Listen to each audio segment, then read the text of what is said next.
Hi, my name's Trent Cameron. I'm with the IT department here at Conservice. I just wanted to give you a quick overview of using the new phone system, as it's new and can be a little confusing at first. We're pretty excited to have it, and I think it'll give us some neat options that we didn't have in the past. But first, let's look at how to use it and learn a little bit more about it.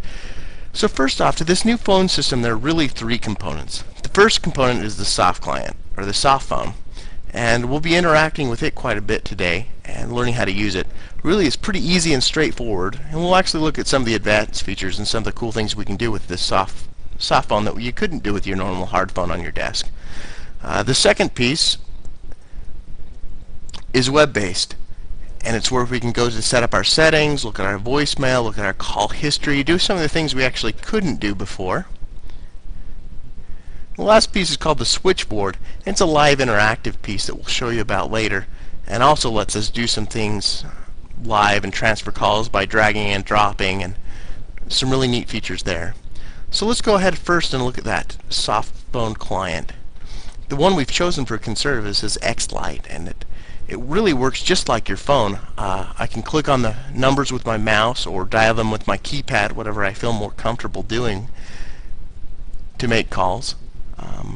I can also call from my address book, which is actually kind of hidden here on the side. If I expand this out, there's all kinds of address books.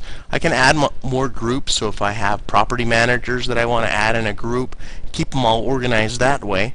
And then I can just click to call. So there's me. I've added my home number and my cell number, and I can just click it.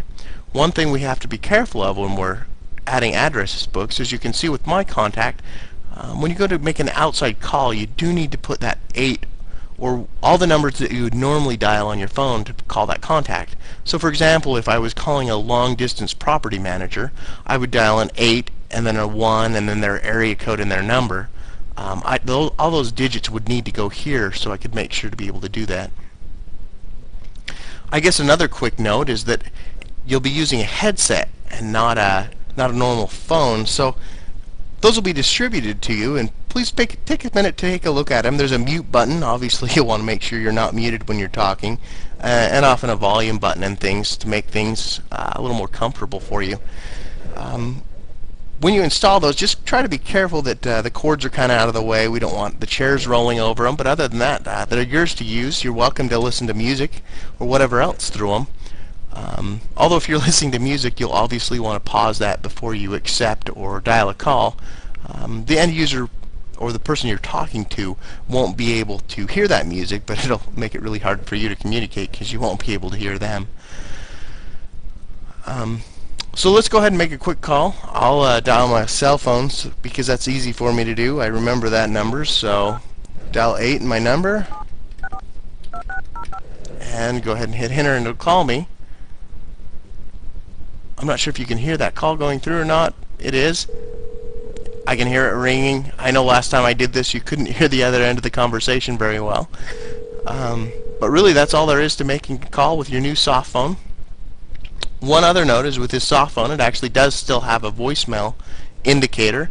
Here on the screen there will be a little picture of an envelope that's sealed. That indicates that you have a voicemail. You still pick that up the same way. It's a new voicemail system, but you can pick it up by dialing *17.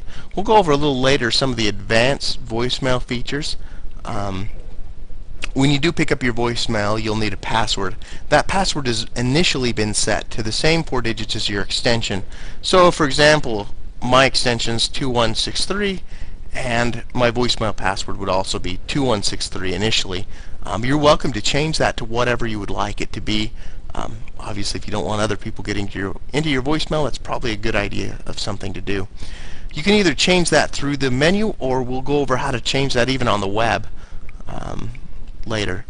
Well, thanks so much. I hope this is a great overview. We'll be coming back to talk more about how to use some of these web apps and how they'll help us use our phone more efficiently. Thanks so much.